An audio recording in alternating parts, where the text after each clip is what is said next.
उत्तर प्रदेश के राजकीय विश्वविद्यालय और डिग्री कॉलेज के स्टूडेंट्स के लिए खुशखबरी है। कोरोना वायरस संक्रमण को देखते हुए परीक्षाओं को रद्द करने का निर्देश दिया है। अब बिना परीक्षा के ही छात्र अगली कक्षा में प्रवेश कर जाएंगे। प्रमोशन के लिए पिछले साल की परीक्षाओं को आधार बनाया जाएगा। जहां ऐसे रिकॉर्ड मौजूद नहीं है, वहां अगस्त में परीक्षाएं कराई जाएंगी। यूपी के डिप्टी सीएम और शिक्षा मंत्री दिनेश शर्मा ने जानकारी देते हुए कहा कि यूनिवर्सिटी के 41 लाख छात्र छात्राओं की परीक्षा कोरोना में बाधित रही है। शेड्यूल जारी किया गया था, लेकिन पंचायत चुनाव और फिर से कोरोना की वजह से परीक्षाएं नहीं हो सकी। उन्होंने कहा कि इस विषय में 3 विश्वविद्यालयों की समिति की रिपोर्ट के बाद मंथन किया गया है और राज्यपाल और मुख्यमंत्री से चर्चा करके फैसला लिया गया है।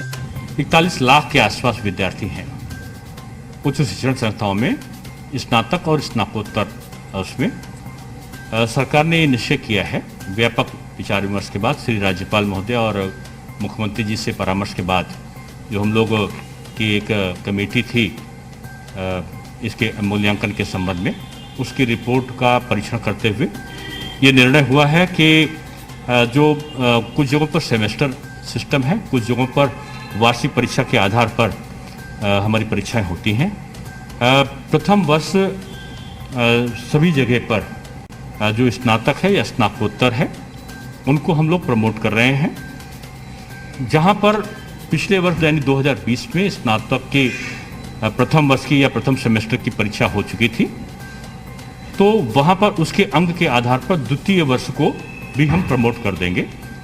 या वार्षिक परीक्षा में कुछ पेपर हमारे हो चुके थे द्वितीय वर्ष के या तृतीय वर्ष के या प्रथम वर्ष के, बाकी के नहीं हुए थे, तो जितने पेपर हुए थे तो उनके आधार पर हम औसत अंक देके उनका प्रमोशन कर देंगे।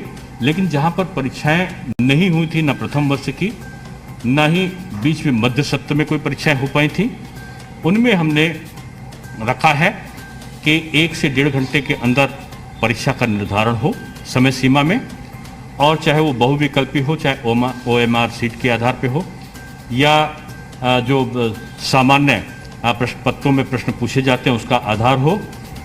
ये जो समय है उसकी अवधि 1 से 1.5 घंटा से ज़्यादा नहीं हो सकती। एक दिशा निर्देश जारी किए हैं। वाइवा जो होगा वो ऑनलाइन होगा और उसको हम ऑफलाइन नहीं करेंगे। साथ में जो प्रैक्टिकल हैं वो हम लोग नहीं लेंगे। विश्वविद्यालय प्रैक्टिकल जो लिखित परीक्षा के आधार पर अंक होंगे उस पर लिए जाएंगे। जो हमारा स्नातक स्तर पे और जो स्नातकोत्तर स्तर पे जो परीक्षाएं हैं वो संपादित होंगी। इस विषय में विश्वविद्यालय को निर्देश दिए गए हैं कि अब विश्वविद्यालय अपने स्तर पर आगे फैसला लेंगे। अगर विश्वविद्यालय चाहे तो ऑनलाइन परीक्षा ले सकते हैं, लेकिन इस स्थिति में परीक्षा सिर्फ 1.5 घंटे तक ही होगी। प्रश्न छोटे हो सकते हैं या फिर उन्हें बहुविकल्पीय बनाया जा सकता है। निर्देश में कहा गया है कि जहां संभव हो प्रमोशन किया जाए। अगर परीक्षा होती है तो परीक्षा केंद्रों की संख्या को बढ़ाया जाए। इसके लिए जिला प्रशासन से विचार विमर्श करने के बाद ही फैसला लिया जाएगा। निर्देश ये भी है कि प्रश्न पत्र ऐसे हों जो मूल्यांकन में सरल और जल्द हों, ताकि सितंबर में रिजल्ट जारी कर दिए जाएं और सत्र में देरी न हो। हालांकि ये विश्वविद्यालयों को आदेश नहीं, निर्देश दिया गया है। हर खबर पर होगी आपकी नजर। अभी सब्सक्राइब करें आज3 एजुकेशन न्यूज।